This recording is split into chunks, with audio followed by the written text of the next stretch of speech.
వ్యాపారంలో నష్టం రావడంతో ఆ అప్పుల నుండి బయటపడటానికి నమ్మిన వ్యాపారిని కడతీర్చిన ప్రబుద్ధుల ఉదంతం వనపర్తి జిల్లాలో జరిగింది.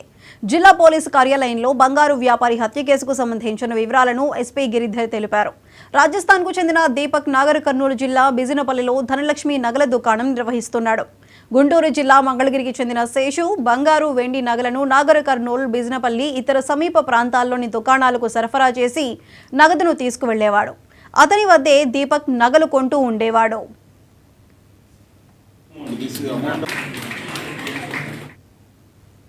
వ్యాపారంలో నష్టం రావడంతో అప్పుల నుండి బయటపడటానికి తరచూ తన షాప్కు వచ్చే వ్యాపారి శేషుపై దీపక్ కళ్లుబడ్డాయి. నవంబర్ 21న పథకం ప్రకారం నగల వ్యాపారి శేషును దీపక్ తన బొలెరోలో ఎక్కించుకొని భూత్పూర్ వైపు వెళ్లాడు. ముందుగానే మంగనూరులో ఉన్న జైపూర్ స్నేహితులు ముగ్గురిని తన కారులో ఎక్కించుకొని కొద్ది దూరం వెళ్లారు. బొలెరోలో ఉన్న శేషును ముక్కు నోరు మూసి ఊపిరాడకుండా చేసి చంపేశారు. బీటీ రోడ్డు పక్కనున్న గుంతలో శేషును పడేసి బంగారు ఆభరణాలు నగదు దోచుకున్నారు. శేషు వస్తువులను బుద్దారం గండి చెరువులో పడవేసి నిందితులు నలుగురు ఎవరి దారిన వారు వెళ్లిపోయారు.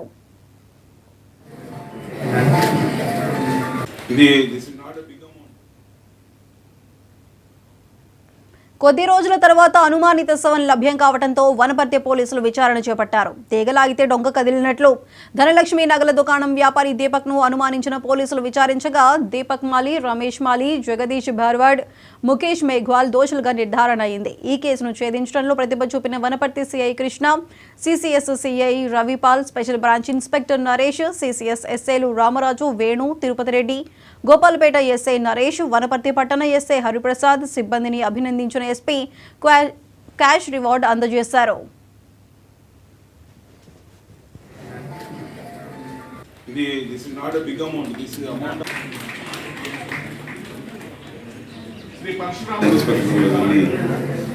డెడ్ బాడీని ఫైండ్ చేసి దాని మీద చిన్న చిన్న ఇంజరీస్ ఉన్నాయని చెప్పి వెంటనే ఇమ్మీడియట్గా కేసు నమోదు చేసుకోవడం, తర్వాత విచారణ ప్రారంభించడం జరిగింది. దీనిలో విచారణలో భాగంగా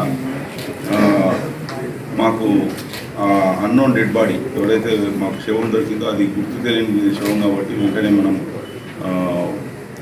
అతని యొక్క వీడియోలు తర్వాత ఫొటోస్ తీసి వాట్సాప్ గ్రూపులో షేర్ చేయడంతో 23 రాత్రి 11-12 గంటల ప్రాంతంలో మళ్ళీ తిరిగి మాకు సమాచారం వచ్చింది.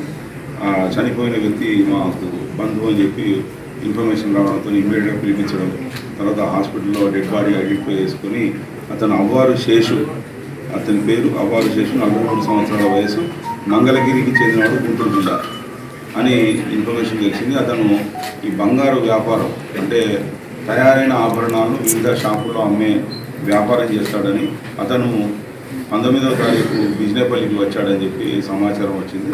తర్వాత మేము అతడు ఎవరి దగ్గరికి వెళ్ళాడు, ఎక్కడెక్కడ బంగారం ఉన్నాడు అనే విషయాన్ని ఇన్ఫర్మేషన్ ద్వారా సేకరిస్తూ నిన్న రాత్రి పూర్తిగా మాకు తగిన ఆధారాలు దొరకడం వల్ల మేము దీపక్ మాలి, రమేష్ మాలి అని ఇద్దరు ఈ పాలి జిల్లాకు రాజస్థాన్కు చెందిన వ్యక్తులు అన్నదమ్ములు, వారితో పాటుగా జగదీష్ భార్వాడ్, ముఖేష్ మేఘ్వాల్ అనే సహనిందితులను అదుపులోకి తీసుకొని ప్రశ్నించడంతో వాళ్ళు ఈ అవ్వారు శేషును హత్య చేసి దాదాపుగా అతని దగ్గర ఉన్న బంగారు ఆభరణాలు 780 గ్రాములు, తర్వాత వెండి 7 కిలోల 177 గ్రాములు, నగదు రూపాయలు 6,53,000, మొత్తంగా విలువ 70 లక్షల రూపాయల విలువైన బంగారు, వెండి ఆభరణాలతో పాటుగా నగదు